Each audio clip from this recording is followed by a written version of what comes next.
লেবাননের বৈরুত সহ বিভিন্ন এলাকায় হামলা অব্যাহত রেখেছে ইসরায়েল। পূর্বাঞ্চলের বাক্কা উপত্যকায় এক রাতের ইসরায়েলি হামলায় মারা গেছেন অন্তত ৪১ জন। গভীর রাতে একের পর এক ইসরায়েলি বিমান হামলায় ধ্বংসস্তূপে পরিণত হয় বেসামরিক বাড়িঘর। হামলার পর ধ্বংসস্তূপে আটকে পড়াদের উদ্ধার তৎপরতা শুরু করে স্থানীয় স্বেচ্ছাসেবক এবং উদ্ধারকর্মীরা। রোববার ভোরে হঠাৎ কেঁপে ওঠে লেবানন। ইরানপন্থী হিজবুল্লাহ সশস্ত্র গোষ্ঠীর বিরুদ্ধে এই সামরিক অভিযানের অংশ হিসেবে ইসরায়েলি বিমান হামলায় বৈরুতের বাবদা এলাকার আকাশে দেখা যায় কালো ধোঁয়া। বিস্ফোরণে তীব্র শব্দে ঘুম ভেঙে যায় স্থানীয়দের। পূর্বাঞ্চলীয় বাক্কা ভ্যালির নবিচিত শহরে বিমান হামলার পাশাপাশি চলছে স্থল অভিযানও। রাষ্ট্রীয় সংবাদ সংস্থা এনএনএ জানিয়েছে, গতরাতে ইসরায়েলের একটি কমান্ডো ইউনিট শহরের পূর্বাঞ্চলে একটি কবরস্থানে ঢুকে পড়ে। এই সময় হিজবুল্লাহ প্রতিরোধ করলে তীব্র সংঘর্ষ বাধে। রয়টার্স বলছে, এই সময় হিজবুল্লাহকে সাহায্য করে স্থানীয় লোকজনও।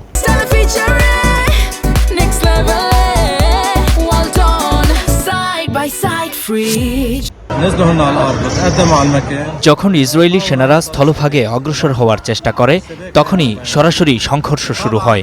প্রায় ১ ঘন্টা ধরে চলে এই সংঘর্ষ। অভিযান ব্যর্থ হওয়ায় বিব্রতকর পরিস্থিতিতে পড়ে হামলাকারীরা। এরপর জনবহুল এলাকায় ভবনগুলো লক্ষ্য করে এলোপাতাড়ি হামলা চালায়, যাতে এখানকার সেনারা পিছু হটার সুযোগ পায়।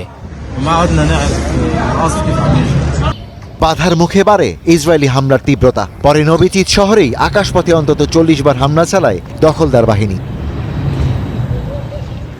এছাড়া মধ্য বৈরুতের রামাদার একটি ভবনে ইসরায়েলি হামলায় প্রাণ হারান বেশ কয়েকজন। সাম্প্রতিক সংঘর্ষ পুনরায় শুরু হওয়ার পর এটি ছিল বৈরুতের কেন্দ্রস্থলে প্রথম ইসরায়েলি আক্রমণ। এসব হামলায় বসতবাড়ি ও আশপাশের অবকাঠামো ব্যাপক ক্ষতিগ্রস্ত হয়। ধ্বংসস্তূপের নিচে আটকে পড়া মানুষদের উদ্ধারে তৎপরতা শুরু করেছে স্থানীয়রা। বেশ কয়েকটি অ্যাম্বুলেন্স এখানে আনা হয়েছে। উদ্ধারকারী দল ও অগ্নি নির্বাপন দলও কাজ করছে। ধ্বংসের মাত্রা অনেক বেশি, নিহতের সংখ্যা বাড়তে পারে। আমরা এখনও উদ্ধার অভিযান চালাচ্ছি।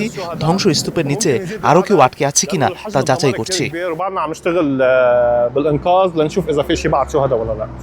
লোকালয়ে হামলার বিষয় ইসরায়েল দাবি করছে, তারা বৈরুত শহরে অবস্থান করা ইরানি কমান্ডারদের লক্ষ্য করে এই অভিযান চালিয়েছে। ২রা মার্চ লেবানন থেকে ইসরায়েলের দিকে রকেট ও ড্রোন হামলা হয়। নেতানিয়াহু সরকারের জন্য হিজবুল্লাহকে দায়ী করে পাল্টা অভিযান শুরু করে। বিশেষ করে বৈরুতের আশপাশে এবং দক্ষিণ ও পূর্ব লেবাননে ব্যাপক বিমান হামলা চালাচ্ছে Israel. Ishtiaq Hossain, star news.